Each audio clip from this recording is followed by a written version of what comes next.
कर्नाटक प्रदेश Congress committee के सदस्य DK Shivkumar आज ईडी के सामने पेश हुए। मनी लॉन्ड्रिंग केस में ईडी ने 15 सितंबर बरोज जुमेरात को उन पर समन जारी किया था।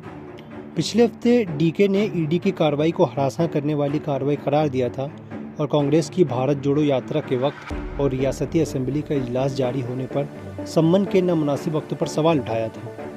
डीके ने ट्वीट किया था कि मैं ताउन करने के लिए तैयार हूं, लेकिन इस सम्मन का वक्त मेरे आईनी और सियासी फ़राइज़ के आड़े आ रहा है। डीके ने दावा किया था कि चार्जशीट उन लोगों को ख़त्म करने का मंसूबा है जिनके बारे में हुकूमत को खौफ है कि उनके लिए मुश्किलात पैदा कर सकते हैं या उनके सामने झुकने वाले नहीं हैं। ईडी ने सितंबर 2018 में शिवकुमार पर मनी लॉन्ड्रिंग का मुकदमा दर्ज किया था और 2019 में इस मामले में कई दौर की पूछगछ के बाद गिरफ्तार किया था।